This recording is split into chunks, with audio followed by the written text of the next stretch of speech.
साधु साधु। दोस्तों, सभी सम्मानित साथियों, सभी उपासक उपासिकाओं, मैं 5-7-10 मिनट में धम्म आपको बिल्कुल स्पष्टता से बताना चाहता हूँ कि धम्म क्या है, जो भगवान बुद्ध का संदेश है वो क्या है, ताकि किसी को भ्रम ना रहे। कहीं बात करे, कहीं विचार करे तो आपको पता होना चाहिए धम्म क्या है। धम्म शुरुआत होता है एक लाइन, सो सबसे इंपॉर्टेंट है, वो है अत दीप भाव। निमोरिया जी ने बोला, सभी लोगों ने बोला। इसका मतलब समझो, हजारों साल पहले जब इस दुनिया में, पूरे विश्व में मुक्ति का मार्ग, आदमी के इस दुनिया से सत्य का मार्ग, कोई भी पार शक्ति का मार्ग, दुनिया कर्म कांड में या बलि में या ऐसी बाहर की दुनिया में जब लोग ढूंढ रहे थे, तो भगवान बुद्ध ने दुनिया को ये बताया कि मुक्ति का मार्ग, सत्य का मार्ग आदमी के अंदर है। सबसे पहले जो शिक्षा है वो ये है कि जो भी कुछ है वो हमारे अंदर है, बाहर कुछ नहीं है। ये बात सबको स्पष्ट होनी चाहिए। किसी भी कर्म कांड से, किसी भी तरीके के, कोई भी बलि से, किसी तरीके का कोई पूजा पाठ से, ये हमारे संतों ने भी बोला है, रविदास जी ने बोला है, कबीर साहब ने बोला है कि इनसे नहीं मुक्ति मिलेगी। ये कोई भगवान या किसी सुपर शक्ति से मिलवाने वाले नहीं है। आप स्वयं ही अपने स्वामी हैं और आपका स्वामी आपका मन है। ये तीन चीज क्लियर होनी चाहिए। और मुक्त भी आप स्वयं ही हो सकते हैं। कोई बाहर का ताकत, बाहर का कोई दुनिया में कोई ताकत आपको मुक्त नहीं करेगी, क्योंकि हमारे दुख का कारण है वो है अज्ञानता। भगवान बुद्ध के जो आर्य सत्य है उसमें सबसे पहला है कि दुनिया में दुख है। सबने पढ़ा है, दुख का कारण है। कारण क्या है? कारण है अज्ञानता, इग्नोरेंस। इग्नोरेंस क्या है कि हम जो अपने मन के विकारों से जीवन जी रहे हैं वो हमारे दुख का कारण बनते हैं, क्योंकि मन के हम विकारों से अकुशल कर्म करते हैं। या सारा खेल सकुशल और अकुशल कर्मों का है, बाहर कुछ नहीं है। आपने अगर कोई भी काम राग, द्वेष और मोह से किया, तृष्णा, ईर्ष्या, द्वेष, नफरत, गुस्सा या बेचैनी या डाउट या चिंता में किया, तो आपका अकुशल कर्म हो गया है। जैसे ही आपने मैत्री, करुणा, प्रज्ञा से, शील, समाधि, प्रज्ञा से कर्म किया, तो आपका सकुशल कर्म हो गया है। सारा खेल जो कर्म का हम दूसरे विचारों में पढ़ते हैं, सारा सिद्धांत कर्म का भगवान बुद्ध के धम्म से है। पूरा उसका बेसिक सकुशल कर्म है और उसी के आधार पर जीवन की हमारी आगे की गति है। तो ये इग्नोरेंस है कि ये दुनिया में जो भी बाहर की चीजें हैं, इनके साथ मोह रखना, इनको अपना मानना, ये सब चीजें मिथ्या है। अंदर जो है आपके वो हैप्पीनेस, कंटेंटमेंट, वो तभी आएगी जब आप इन सारे द्वेष से, मन के विकारों से मुक्त हो जाओगे। ये है सम्यक दृष्टि। जब तक आप इस अज्ञानता से दूर नहीं होंगे कि आपका मोह, आपका राग, द्वेष, इच्छा, तृष्णा, वासना, ईर्ष्या, द्वेष, प्रतिद्वंद, नफरत, गुस्सा, anxiety, restlessness, torpor, languor and sceptical doubts, these are the 10 hindrances of our mind. जो 10 हरा बोलते हैं ना, ये 10 विकार है मन के। इन 10 विकार को जो जीत जाता है वो व्यक्ति ब्रह्म ज्ञान को प्राप्त होता है, वो जागृत अवस्था पहुंच जाता है।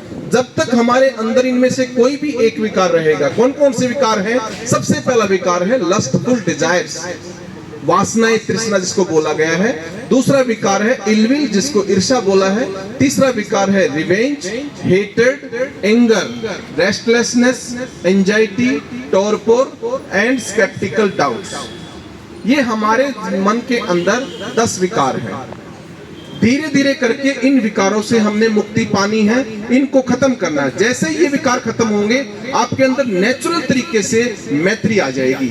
यानी नफरत गई तो प्रेम आ गया, गुस्सा गया तो शील आ गया, शांति आ गई। आपके अंदर द्वंद गया, प्रतिद्वंद गया तो भाईचारा आ गया। सारे एकदम से विपरीत। देख लीजिए आप, जैसे ही नफरत जाएगी प्रेम आ जाएगा, जैसे ही गुस्सा जाएगा आप शांत हो जाओगे, जैसे ही प्रतिद्वंद खत्म होगा मन के अंदर से वैसे ही भाईचारा बन जाएगा, जैसे ही वासना खत्म हो जाएंगी आप स्थिर हो जाओगे, शांत हो जाओगे, जैसे ही एंजाइटी रेस्टलेसनेस खत्म होगा वैसे ही आप स्थिर हो जाओगे, शांत हो जाओगे।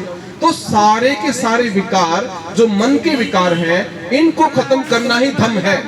लेकिन जो इनको खत्म करता है वो परम ज्ञानी हो जाता है, वो अरहत हो जाता है। वो इतना आसान नहीं है, ये बहुत साधना का विषय है। इसमें आपको साधना करनी पड़ती है, मेडिटेशन करनी, विपश्यना करनी पड़ेगी और उसके साथ साथ धम्म का आचरण करना पड़ता है।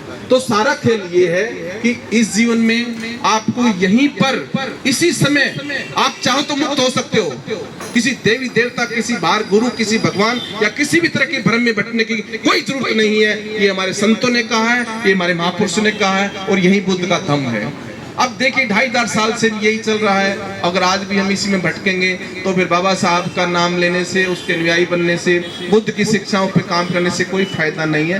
बाहर मत भटको रे साधु, सब जग अंदर है, सब अंदर है।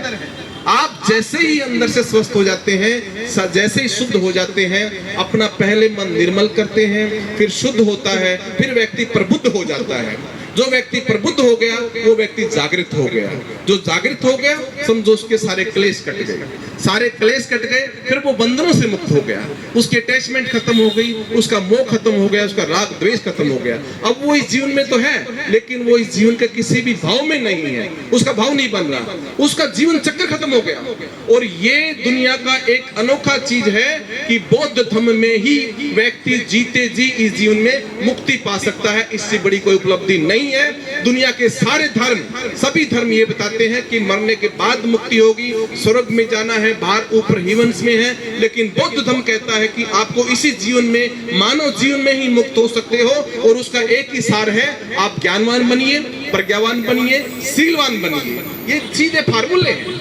अपने मन के विकारों को खत्म करिए, अपने आप को शुद्ध करिए, निर्मल करिए, प्रबुद्ध करिए। जैसे ही आप एनलाइटेंड होते हैं, एनलाइटेंड होने के 7 फैक्टर्स हैं, वो कभी फिर बातें बताएंगे। त्रिशरण पंचशील अष्टांगिक मार्ग तो सभी जानते हैं, लेकिन मेन बात मैं ये बताना चाह रहा था कि मेरे भाइयों, मेरे दोस्तों, मित्रों, बाहर मत भटको, अब तो जागो। बाहर कुछ नहीं है, जो भी कुछ है सब अंदर है।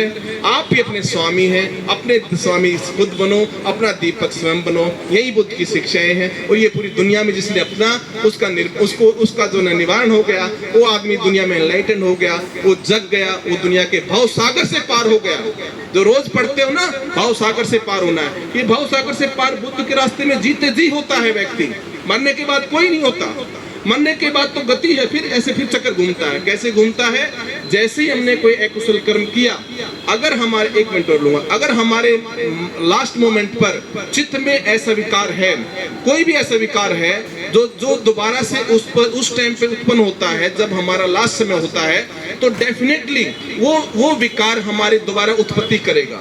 तो ये सारा चित्त के मन को, चित्त के मैल को शुद्ध करना है और चित्त को मैल रहित करके, उसको शुद्ध करके और लास्ट समय पे ऐसा चित्त बनाना है कि हमारे चित्त में कोई विकार ना हो, किसी तरीके का अकुशल कर्म ना हो और हमारा चित्त बिल्कुल सम्यक हो, एकदम से शील हो, समाधि में हो, प्रज्ञा में हो और कोई भाव ना उठे। जब भाव नहीं उठेगा तो समझो आपका चक्कर खत्म हो गया। ये धम्म का सार है, ये गहरा ज्ञान है, लेकिन अपनाने से आएगा, रटने से नहीं आएगा और इसको सिर्फ आंख बंद कर करने से नहीं आएगा।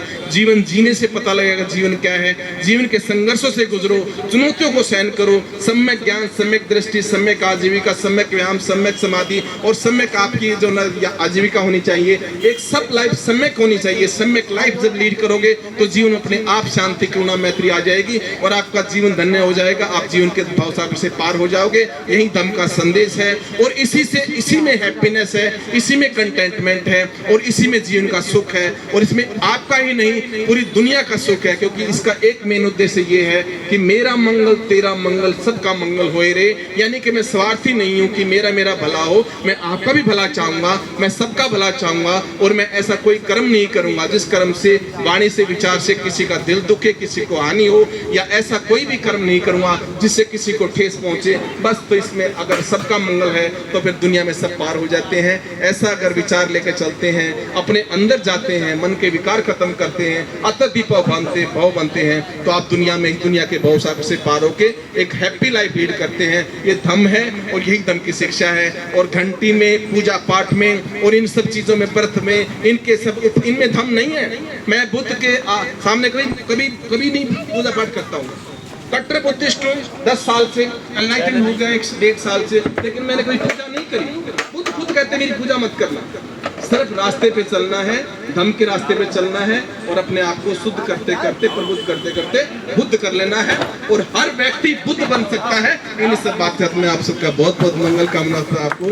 जय भीम, नमो बुद्धाय। आपका सब